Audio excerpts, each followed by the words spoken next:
Toi qui as bonne conscience. Oui, toi qui ne vois pas. Toi qui ne mouftes pas, regarde cette fois.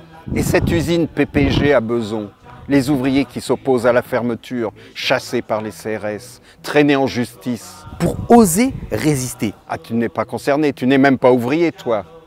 Oh, tu vois pas que ça pue? Et cette femme à la peau noire, députée de notre pays, figurée en esclave dans le journal Valeurs Actuelles. Ta grand-mère n'est pas née esclave, ça ne te touche pas. Peut-être même as-tu souri. Accoutumée à ne rien ressentir par CNews et son Zemmour, puis en mépris. Et les quelques yeux crevés, les mains arrachées des gilets jaunes en manifestation.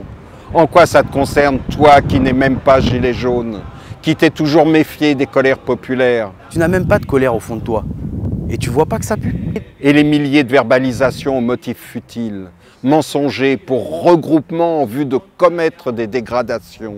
Et se prendre le gaz sans rien avoir demandé, juste oser manifester. Est-ce que ça te concerne, toi? Toi qui protestes contre l'insécurité et pestes courageusement devant ton écran de télé. Et là encore, ça pue. Et puis il y a la mort d'Adama Traoré. Des années pour enfin savoir que les rapports avaient été bidonnés. La justice bafouée. Mais toi, oui toi, est-ce que tu es black? En quoi ça te concerne cette histoire? Ça pue. Et la loi séparatisme, qui n'est qu'un crachat jeté contre nos concitoyens de confession musulmane. Ah mais tu n'es même pas musulman, même pas croyant, et puis ça fait du bien de pouvoir vider un peu de ta rage et de tes peurs sur tes voisins.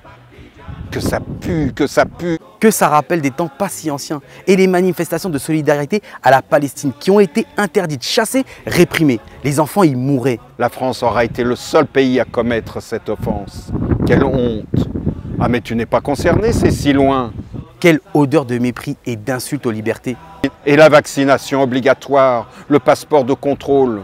Voici donner le pouvoir d'être maître sur notre corps. Maître comme hier l'État l'était de notre sexualité. Ah c'est vrai, tu as choisi de te faire vacciner. Alors tout le monde peut bien y être soumis. Ça aussi, ça pue. Et déjà sous Valls face à la loi travail. Et maintenant sous Macron avec la sécurité globale. Et puis Ciotti et ses acolytes à l'Assemblée voulant interdire un syndicat. Et le Darmanin jouant à plus que Le Pen.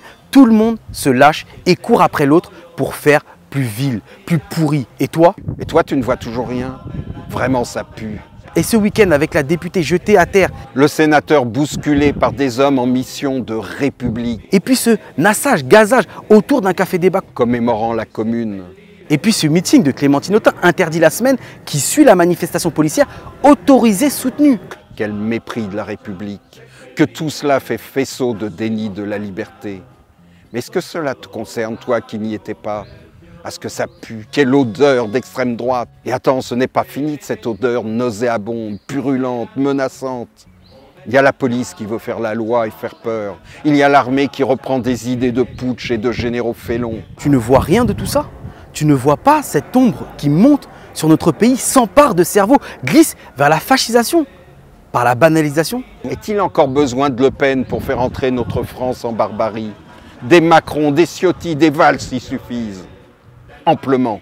À un moment, il sera trop tard. Les lois banaliseront l'oppression et le piétinement des libertés. Alors n'existera plus que la violence face à la violence. Alors notre France aura à nouveau tourné la page des droits de l'homme. Où est la résistance à cette nausée liberticide et porteuse de violence? Où est la résistance à cette banalité qui envahit les cerveaux et fait succomber ceux qui devraient en être indignés? Nous croyons au réveil de l'indignation. Inquiets, révoltés, mais à jamais combatifs, nous croyons voir le début d'une dénonciation solidaire.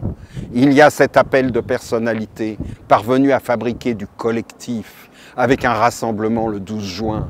Allons-y, c'est le moment.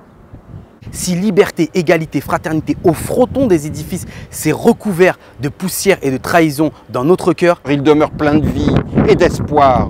Rendez-vous le 12 juin pour un début.